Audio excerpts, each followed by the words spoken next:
You ever have a workout that just so suck that you can't even distinguish between your own sweat and tears, where you can't tell if you're crying or sweating because it's just a mix of emotional fluids coming down your face? Yeah, that happened to me this morning. I had a training session and it sucked. It was horrible. I was cry sweating the entire workout. With my beautiful self. I had so many feelings at the gym. I'd just been waking up at like 4:30, 4:45, go to the gym, get it out the way, then get a bunch of stuff done first thing in the morning, then go to work, and then put my time in, and then I come home, and I can do whatever I want. I walked by the mirrors, and I was like, who is that? Who is that? Like, can I get your number? Like, who is that? Who are you fighting today? Who you came to fight today? Your bad self. I have those conversations when I'm in the gym. I don't know about anybody else. When you in the gym, that's when you love yourself the most. I'm gonna tell you that right now. Don't look at nobody else. You look at yourself in the mirror and you're like, yeah, I can do this. My beautiful ass can do this. The hard part was showing up. And I'm here. Okay? And I'm doing this. You just gotta tell yourself that you showed up for a reason and you're just gonna kill it. And I think the hardest part about any fitness journey or just working out in general is the mental battle, because your body is perfectly capable of doing it, as long as you have the right form. And power of the internet is amazing, guys. Just use Google. Someone out there has been in your shoes and has a plan. So do your research, and then it's just trial and error. And you figure out what works for you and what works for your body type and what your goals are. And I mean, not everybody is the same. Like, not everyone can be on dietary restrictions. Don't kill yourself in the gym and in the kitchen. It's a process. Fitness journey and bettering your nutrition and your overall well-being, it's a journey. And incorporate things incrementally. Swap out junk food snacks for healthier options. Start integrating healthier habits into your everyday life and you'll be good. You'll be good.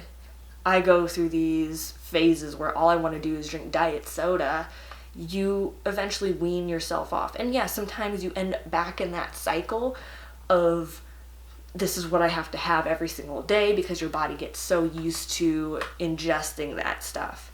And then you can start with, all right, maybe you don't eat breakfast. Maybe try incorporating a snack in the morning. Don't go 0 to 100. It's not realistic. Short term, that'll work.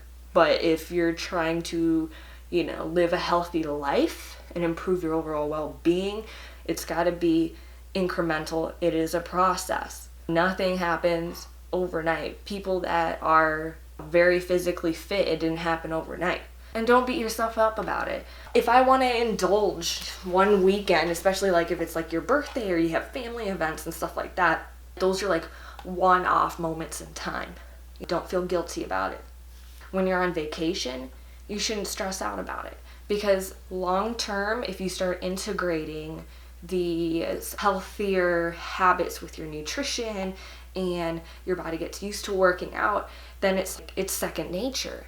You go to a restaurant and maybe you've phased out eating fried foods. You don't need to order something that's fried. I used to love French fries, and I knew that would be the hardest thing for me to get past. And you start phasing it out, like, all right, maybe I'll only eat half the fries. Okay, well, maybe I'm not going to have fries. Maybe I'm going to have vegetables. Like, maybe I'm going to have a seasonal fruit. And it sucks at first. It's hard because your body needs to get used to integrating different things, and it has this expectation. Yeah, we go to this restaurant, so you're going to feed me this. And it goes back to that mental conversation that you need to have with your body. Like, don't let your body run your life. Your mind runs your life. These are choices that you make, and you tell your body, this is what we're going to do, and you're going to listen to me.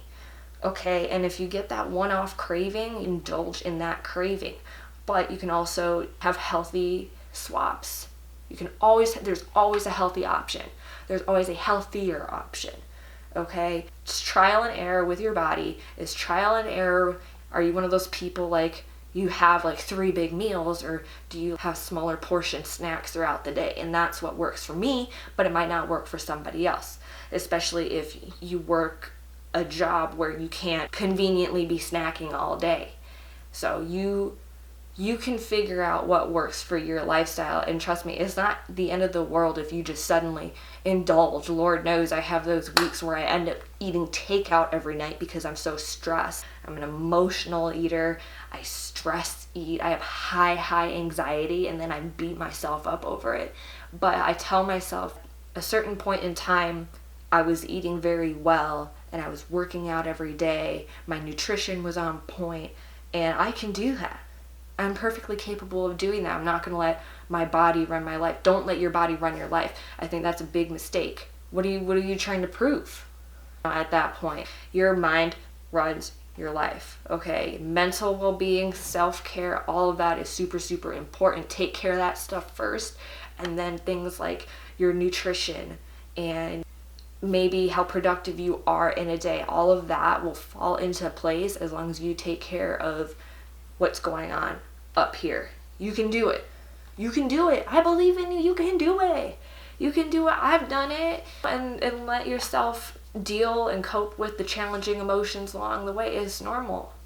All right? Don't go from 0 to 100. No one would expect you to go from 0 to 100, right? Set your own expectations for yourself. All right? Y'all take care. Watch the curve.